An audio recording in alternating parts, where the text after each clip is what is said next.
एक समय की बात है। एक गांव में सोहन और मोहन नाम के दो दोस्त रहते थे। दोनों में काफ़ी अच्छी दोस्ती थी।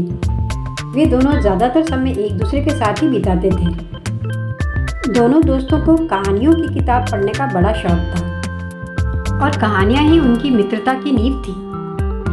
वे अक्सर एक दूसरे से वादा करते थे कि चाहे कैसी भी परिस्थिति हो, वे एक दूसरे का हमेशा साथ देंगे। एक दिन दोनों मित्रों ने एक साहसिक यात्रा पर निकलने की योजना बनाई और अगले दिन वे दोनों अपने अपने परिजनों से आज्ञा लेकर जंगल की ओर निकल पड़े, जहां उन्होंने सुना था कि कहीं रहस्यमय चीजें होती है। इसलिए वे दोनों काफी उत्सुक भी थे। चलते चलते वे दोनों जंगल के बीचों बीच पहुंच गए, जहां पेड़ इतने ऊंचे ऊंचे थे कि सूरज की रोशनी भी धरती तक मुश्किल से पहुंच पाती थी। सोहन और मोहन ने इस रोमांचक यात्रा में कई खूबसूरत नज़ारे देखे और कुछ यादगार पल भी बिताए। उन्हें वहां बहुत अच्छा लग रहा था। वे काफी खुश थे। जैसे जैसे वे गहराई में जाते गए, अचानक उन्हें एक खतरनाक भालू दिखाई दिया।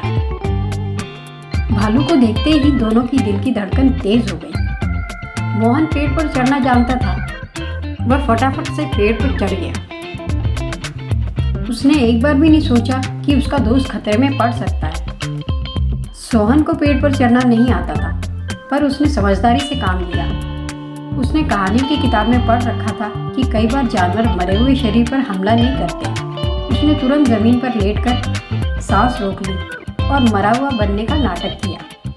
भालू सोहन के पास आया, उसे सूंघा और उसे मरा हुआ समझकर वहां से चला गया।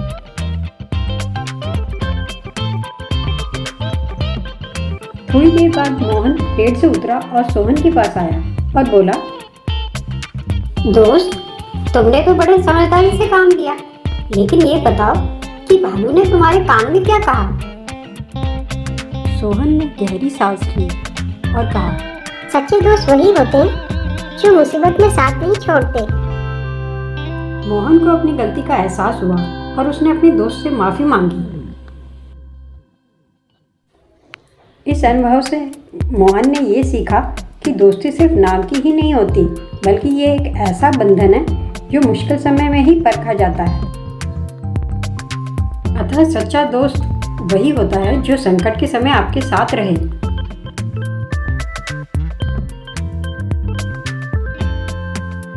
एक समय की बात है। एक राज्य में भानु प्रताप नाम का एक राजा राज करता था। एक दिन उसके दरबार में उसका एक विदेशी मित्र आया और उसने राजा को एक खूबसूरत पत्थर उपहार स्वरूप प्रदान किया। राजा वह पत्थर देखकर बहुत खुश हुआ। उसने उस पत्थर से भगवान विष्णु की प्रतिमा का निर्माण कर उसे राज्य के मंदिर में स्थापित करने का निर्णय लिया और प्रतिमा निर्माण का कार्य राज्य के महामंत्री को सौंप दिया। महामंत्री गांव के सर्वश्रेष्ठ मूर्तिकार के पास गया और उसे वह पत्थर देते हुए बोला, महाराज, मंदिर में भगवान विष्णु की प्रतिमा स्थापित करना चाहते हैं। 7 दिन के अंदर इस पत्थर से भगवान विष्णु की प्रतिमा तैयार कर राजमहल पहुंचा देना। इसके लिए तुम्हें 50 स्वर्ण मुद्राएं दी जाएगी। 50 स्वर्ण मुद्राओं की बात सुनकर मूर्तिकार खुश हो गया और महामंत्री के जाने के बाद प्रतिमा का निर्माण कार्य शुरू करने के उद्देश्य से उसने औजार निकाल लिए।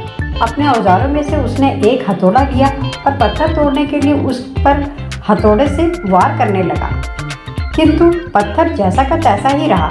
मूर्तिकार ने हथौड़े के कई बार वार किए, पर पत्थर टूटा ही नहीं। 50 बार प्रयास करने के बाद मूर्तिकार ने अंतिम बार प्रयास करने के लिए हथौड़ा ऊपर उठाया, पर यह सोचकर पत्थर पर प्रहार करने के पूर्व ही उसने हाथ खींच लिए कि जब 50 बार वार करने से पत्थर नहीं टूटा तो अब क्या टूटेगा। वह पत्थर लेकर वापस महामंत्री के पास गया और बोला, इस पत्थर को तोड़ना नामुमकिन है, इसलिए इससे भगवान विष्णु की प्रतिमा नहीं बन सकती। और वह वापस आ गया।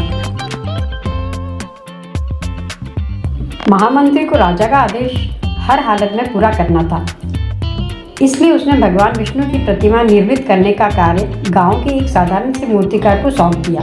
पत्थर लेकर मूर्तिकार ने महामंत्री के सामने ही उस पर हथौड़े से प्रहार किया और वह पत्थर बहुत जल्द ही टूट गया। पत्थर टूटने के बाद मूर्तिकार प्रतिमा बनाने में जुट गया इधर महामंत्री सोचने लगा कि काश पहले मूर्तिकार ने एक अंतिम प्रयास और किया होता तो सफल हो गया होता और वह 50 स्वर्ण मुद्राओं का हकदार बनता।